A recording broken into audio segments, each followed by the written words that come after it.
کەرەنتینەی بیارە لە ناوچەی هەورامان کە زۆرترین ئەو کەسانەی کەرەنتینە دەکران و تێیدا دەمانەوە بە تەواوەتی چۆڵ کراو کۆتا وەجبەی کەرەنتینەکراوان کە 48 کەرەنتینەکراو بوون سەرجەمیان ئەنجامەکانیان نێگەتیڤ بوون بە پێشکەشکردنی گوڵ و ماڵاوایی لێکردنیان بەرەو ماڵەوە بەڕێخران.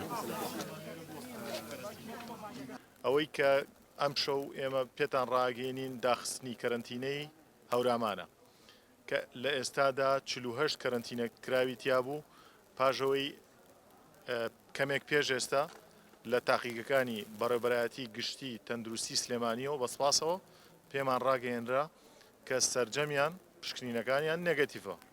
سپاسی خۆم بە تایبەتی ئاڕاستەی ستافی پارێزگای هەڵەبجە و ئاسایشی شارەزور و پۆلیسی هەڵەبجە ئەکەم کە هاوکارمان بوون وەکو تەندروستی بتوانین لە بەڕێوەبردننی کەرەنتینەی هەورامان و کەرەنتینەی هەڵەبجەش پێشووتر سەرکەوتوو بین.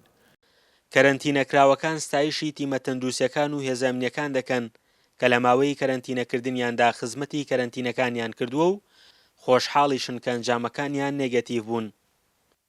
من لە بەریتانیاوە هاتوومەتەوە لە شاری مانچستەر سەرکەوتم بۆ دەوحە لە دۆحەشەوە بۆ شاری سلێمانی و پاش 14 ڕۆژ لە ماڵەوە برانی ئاسایش و برانی تەندروستی هاتن لێرە کەرەنتینە کراین و ماوەی 10 ڕۆژە لێرە زۆر هاوکاریمان کراوە زۆر چاودێریان کردوون ڕۆژانە فەحسی خۆیان کردووە و ڕێنمایان پێیاوین و داوایان لێکردوین کە خۆمان پارێزی. لە پارێزگای هەڵەبجە 18 حاڵەتی توشبوون بە ڤایرۆسی کۆڕۆنا تۆمارکراوە لە کۆی 285 کەرەنتینەکراوی سەرجەمیان کەرەنتینەکانیان جێهێشتووە.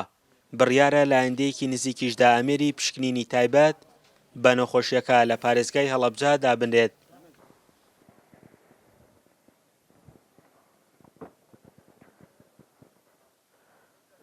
ئەمشەو لە کەرەنتینەی هەورامان یەکجاری دەرگاکەی داخرا و هەموو ئەوانەی کە لەم کەرەنتینەیە بوون نێرانەوە ماڵەوە.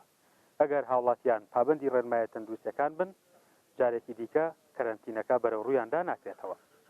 فەرحان حەمەخان، گەلی کوردستان، هەورامان.